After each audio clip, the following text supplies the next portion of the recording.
안녕하세요. 2026년 1월 22일 바로 오늘입니다. 네. 정말 뭐랄까 믿기지 않는 일이 벌어졌습니다. 그렇죠. 정말 역사적인 순간이 찾아왔죠. 한국 증시 43년 역사상 처음으로 코스피 지수가 장중에 5,000포인트를 넘어섰습니다. 네, 5,000포인트. 이 엄청난 사건을 저희가 제대로 한번 파헤쳐보기 위해서 청취자님께서 정말 흥미로운 자료들을 한 묶음 보내주셨어요. 네, 저도 쭉 훑어봤는데 아주 입체적인 자료들이더라고요. 맞아요. 코스피 5,000 시대 개막을 외치는 오늘의 그 뜨끈한 뉴스 기사들은 물론이고요. 심지어 이걸 작년에 예측했던 진관사 리서치 보고서도 있었죠. 그게 정말 놀라웠어요. 그리고 제가 제일 흥미롭게 본 건데 이 축제 분위기에 약간 찬물을 끼얹는 아주 날카로운 비판 기사랑 유튜브 영상 클립까지. 네, 균형 잡힌 시각을 가질 수 있도록 잘 보내주셨더라고요. 그래서 오늘 저희의 목표가 명확해지는 것 같습니다. 그렇죠. 먼저 도대체 무엇이 코스피를 5,000까지 이렇게 밀어 올렸는가? 네. 자료들이 공통적으로 지목하는 키워드가 있더라고요. 정책, 수급, AI. 이 세 가지를 중심으로 동력을 한번 해부해 보고요. 그리고 더 중요한 질문으로 넘어가야죠.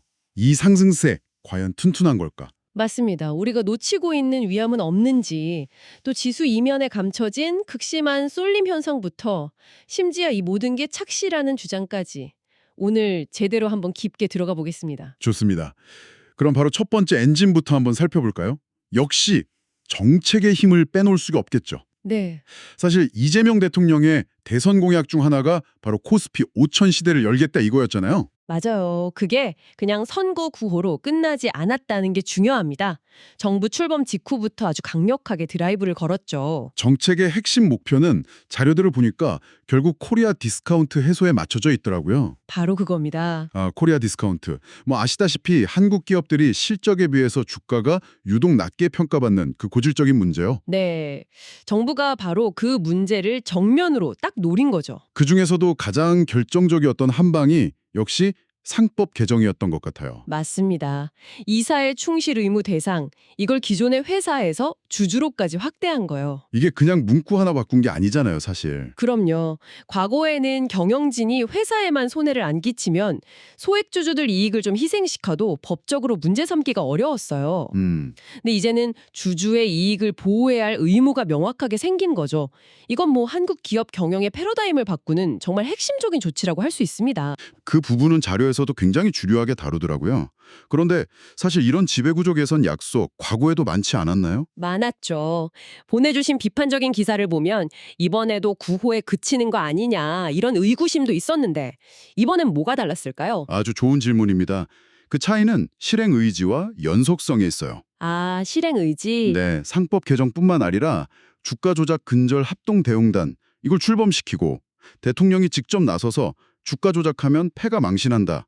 굉장히 강한 메시지를 던졌죠. 맞아요. 시장의 공정성을 해치는 행위는 절대 용납 안 하겠다는 시그널을 분명히 한 거예요. 법위에 지금 자사주 소각을 의무화하는 3차 상법 개정안까지 추진하고 있고요. 그렇죠. 이런 조치들이 계속 이어지니까 시장에서 아, 이번 정부는 진짜 하는구나. 이런 신뢰가 쌓이기 시작한 거죠. 신뢰. 정말 중요한 포인트네요. 작년에 대주주 양도세 기준 가지고 한번 시끄러웠잖아요. 네, 맞아요. 10억 원으로 다시 강화하려다가 반발이 엄청났죠. 그때 결국 50억 원 기준을 유지하면서 한 발 물러섰던 것도 어떻게 보면 시장의 목소리를 듣겠다는 신호를 보낸 셈이군요. 바로 그겁니다. 그렇게 정책적으로 판이 딱 깔리니까 두 번째 동력인 수급. 외국인 투자자들. 네, 외국인들이 본격적으로 돌아오기 시작했어요. 기사들을 보면 글로벌 자금이 미국 시장에서 아시아 쪽으로 넘어오는 흐름이 뚜렷하게 보이더라고요. 맞아요. 금리 인하 기대감도 있고 미국 시장은 좀 비싸졌다는 인식도 있고요. 그런데 그 자금이 아시아 중에서도 딱 한 곳을 향했죠. 한국의 삼성전자와 SK하이닉스. 정확합니다. 제가 그 수치 보고 정말 깜짝 놀랐습니다.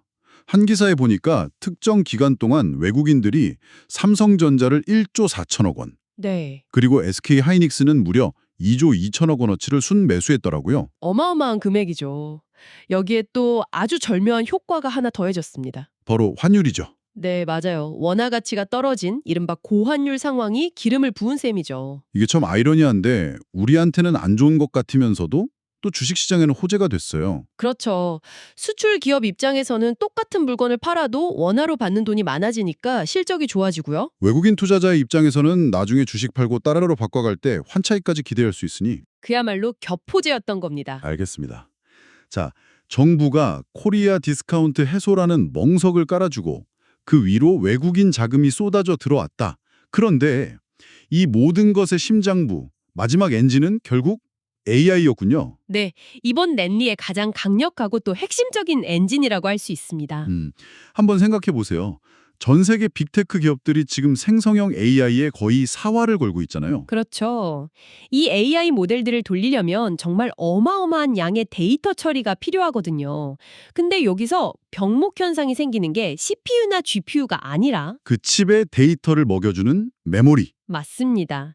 빛의 속도로 먹여줘야 하거든요. 아, 그게 바로 HBM 고대역폭 메모리군요. 정확해요. 기존 메모리로는 AI가 필요로 하는 데이터 속도를 도저히 감당할 수가 없게 된 겁니다. 그래서 HBM과 서버용 D램 수요가 그야말로 폭발했다. 그렇죠. 그리고 이 HBM 시장의 최강자가 바로 삼성전자와 SK하이닉스. 네, 바로 우리나라 기업들이었던 거죠. 이게 그냥 기대감을 넘어서서 실제 실적으로 증명이 됐다는 게 중요해요. 맞아요. 삼성전자의 작년 4분기 잠정 영업이익이 시장 전망치가 한 16조에서 18조 원 사이였는데 그걸 훌쩍 뛰어넘는 20조 원을 기록했죠. 네, 여기에 또 세계 최대 파운드리 업체인 대만의 TSMC가 역대급 실적을 발표한 것도 반도체는 진짜구나 하는 확신을 심어줬고요. 결국 강력한 정책 의지 위에 외국인 자금이 쏟아지고 그 중심에 AI 반도체라는 누구도 부정할 수 없는 성장 스토리가 있었던 거네요. 그렇습니다. 정책, 수급, AI. 이 세 개의 톱니바퀴가 정말 완벽하게 맞물려 돌아가면서 코스피 5천이라는 전례 없는 시대를 열게 된 거죠. 알겠습니다. 정책, 외국인, AI 이 세 가지 엔진이 완벽하게 맞물렸다는 건데요. 그런데 자료를 보다 보니까 제가 정말 놀랐던 건 속도였어요. 속도. 네, 맞아요. 과거랑 비교하면 이건 거의 다른 나라 증시 같아요. 바로 그 속도가 이번 상승장의 가장 이례적인 특징입니다. 보내주신 작년 IM증권 리포트에 아주 재미있는 분석이 나오죠. 네. 코스피의 역사적 패턴을 한마디로 점프 후 장기 정체, jump then stagnate라고 정의하더라고요. 점프 후 장기 정체. 아, 정말 와닿는 표현이네요. 그렇죠. 수치를 보면 더 명확해져요. 1989년에 처음으로 1000포인트를 달성한 뒤에 무려 16년 동안 1000선 근처를 맴돌았습니다. 16년이요? 네. 그러다가 2007년에 2000포인트를 딱 점프하고 나서는 또다시 13년 동안 지루한 박스권에 갇혔죠. 2021년에야 겨우 3000 시대를 열었고요. 그러니까 과거 코스피는 지수가 한 단계 레벨업 하는데 기본 10년 이상이 걸리는 아주 인내심이 많이 필요한 시장이었어요. 그런데 이번엔 완전히 달랐잖아요. 1000에서 2000까지 18년, 2000에서 3000까지 14년, 그리고 3000에서 4000까지는 4년 9개월로 단축되더니 네. 이번에 4000에서 5000까지는 어떻습니까? 일부 기사에서는 3개월, 다른 분석에서는 1년도 채 안 걸렸다고 해요. 이건 점프가 아니라 거의 수직 발사에 가깝죠. 맞아요. 경이로운 가속도예요. 이 가속도의 배경에는 앞서 말한 세 가지의 동력 외에 또 다른 요인이 있습니다. 바로 부동산 시장이에요. 부동산. 네.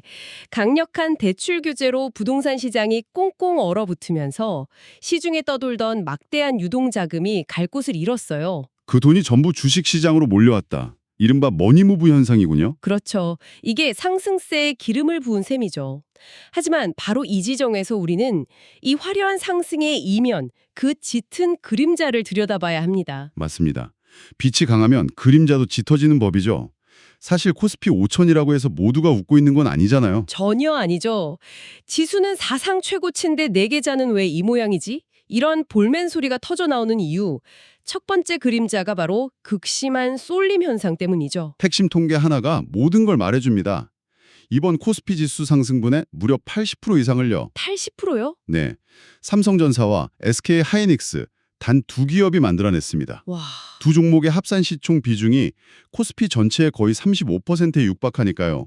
사실상 두 기업이 코스피 지수를 그냥 멱살 잡고 끌고 갔다고 봐도 과언이 아니죠. 이러니까 체감 지수랑 실제 지수 간의 괴리가 생길 수밖에 없는 거군요. 그렇죠. 반도체주가 이렇게 혼자 질주하는 동안 다른 쪽에서는 그야말로 곡소리가 났다는 건데 자료를 보니 화장품, 식품, 항공 같은 내수 소비재 관련주들은 오히려 주가가 줄줄 흘러내렸죠. 네, LG생활건강, 아모레퍼시픽, CJ제일제당 같은 우량주들의 주가가 오히려 떨어졌다는 데이터도 있고요. 그 원인이 참 아이러니합니다. 반도체주에는 엄청난 호재로 작용했던 바로 그것. 원화 가치 하락, 고환율료. 네, 그게 이들 소비재 기업에는 직격탄이 된 겁니다. 잠깐만요.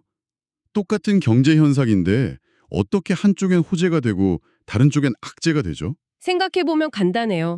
화장품 원료나 식품 원자재처럼 해외에서 원료를 수입해오는 비중이 높은 기업들은 어떻게 될까요? 아, 환율이 오르면 똑같은 원료를 사오는데 더 많은 원화를 내야 하는군요. 바로 그겁니다. 원가 부담이 급격히 커지면서 수익성이 악화되는 거죠. 그렇군요. 결국 같은 고환율 현상이 반도체 같은 수출 기업에는 날개를 달아주고 내수 소비재 기업에는 발목에 족쇄를 채우는 극심한 양극화를 만들어낸 거네요. 네. 쏠림과 소외. 이것이 코스피 5000 시대의 명백한 그림자라고 할 수 있습니다. 그런데 여기서 한 걸음 더 나아가서 이 상승 자체가 하나의 거대한 착시 현상일 수 있다는 아주 도발적인 주장을 담은 자료도 보내주셨어요. 아, 그 유튜브 영상 클립 말씀이시죠? 네, 내용이 정말 충격적이었습니다. 네, 저도 아주 흥미롭게 봤습니다. 그 영상의 핵심 주장은 이거예요. 지금의 주가 상승이 한국 경제 펀더멘털, 그러니까 기초 체력이 강해져서가 아니다. 그럼 뭐죠? 단순히 돈의 가치가 하락했기 때문에 나타나는 착시 현상일 수 있다는 겁니다. 돈의 가치가 하락했다. 네, 다시 말해 원화 가치가 폭락하면서 모든 자산의 가격표 숫자만 올라간 것뿐이라는 아주 날카로운 지적이죠. 잠깐만요. 그건 정말 충격적인데요. 그럼 제가 이해한 게 맞는지 한번 확인해 주세요. 제 원화 주식 계좌는 역대 최고치를 찍고 있는데 네, 만약 제가 미국에 사는 투자자라서 이걸 달러로 환전한다면 사실상 몇 년 전이랑 똑같다는 말인가요? 정확히 그 포인트를 짚으셨습니다. 이게 바로 자산 가치가 오른 게 아니라 돈의 가치가 떨어진 것이라는 주장의 핵심 근거군요. 맞습니다. 그 영상에서는 실제 코스피 지수를 달러로 환산한 차트를 보여주는데 그걸 보면 정말 놀랍게도 지수가 거의 제자리 걸음 수준이에요. 아, 원화로 보면 5천까지 치솟은 것처럼 보이지만 국제적인 기준인 달러로 보면 그 가치는 크게 변하지 않았다는 거죠. 여기서 영상은 한 단계 더 나아가 아주 민감한 의혹까지 제기합니다. 바로 국민연금 동원설이죠. 네, 정부가 이렇게 폭락하는 환율을 방어하고 또 인위적으로 주가를 띄우기 위해서 우리 모두의 노후 자금인 국민연금을 동원하고 있다는 주장. 네. 물론 이것은 어디까지나 해당 영상의 주장이고 확인된 사실이 아니라는 점을 저희가 분명히 해야 합니다. 물론입니다. 하지만 만약 정말 만에 하나 이 주장이 사실이라면 그 파장은 상상을 초월하죠. 그렇죠. 지금의 상승이 만약 거품이라면 그 거품이 꺼졌을 때 발생하는 손실은 고스란히 국민연금의 손실. 즉 우리 모두의 노후자금 손실로 이어질 수 있다는 뜻이니까요. 정말 심각한 문제가 아닐 수 없네요. 이 영상은 결론적으로 계속되는 원화 가치 하락에 대비해서 달러 자산을 확보해야 한다고 주장하는데요. 다시 한번 말씀드리지만 저희 의견이 아니라 보내주신 자료에 담긴 내용입니다. 네. 오늘 정말 정신없이 달려왔네요. 코스피 5000 시대를 연 정책, 수급, AI라는 강력한 세 개의 인진부터 그 이면에 숨겨진 쏠림과 소외라는 짙은 그림자. 그리고 이 모든 것이 원화 가치 하락에 따른 착시일 수 있다는 날카로운 비판까지 정말 다각도로 살펴봤습니다. 이렇게 쭉 이야기를 나눠보니까 코스피 5000이라는 숫자 자체가 중요한 게 아니라는 생각이 들어요. 맞습니다. 그 숫자 너머에 있는 본질을 봐야 할 것 같은데요. 청취자님께서 보내주신 IM증권 보고서의 마지막 한 구절이 계속 머릿속에 맴도네요. 어떤 구절이죠? 5천을 달성하는지 여부보다도 증시가 지속적으로 우상향하는 방향으로 체질이 개선되는지의 여부가 더 중요하다. 아, 정말 핵심을 짚은 문장입니다. 우리가 진짜 던져야 할 질문은 바로 그거죠. 네. 이번 상승을 계기로 한국 증시의 고질적인 문제였던 불투명한 지배구조가 정말 개선되고 있는가? 대주주뿐만 아니라 소액주주에게도 이익을 환원하는 문화가 자리 잡고 있는가? 또 반도체하는 특정 산업에 대한 쏠림 없이 다양한 기업들이 함께 성장하는 건강한 생태계가 만들어지고 있는가? 그렇죠. 이런 근본적인 체질 개선의 신호들을 우리가 발견할 수 있느냐가 관건일 겁니다. 그렇습니다. 그래서 마지막으로 청취자님께 이런 질문을 던지면서 마무리하고 싶습니다. 이번 코스피 5천 랠리는 과연 한국 증시의 고질적인 패턴, 점프 후 장기 정체의 고리를 끊어내고 지속 가능한 성장 구조로 나아가는 근본적인 체질 개선의 신호탄일까요? 아니면 다음번 기나긴 정체를 앞두고 펼쳐진 또 한 번의 화려하지만 짧은 점프에 불과할까요? 오늘 저희가 함께 파헤쳐본 자료들을 바탕으로 한번 깊게 생각해 보시면 좋겠습니다.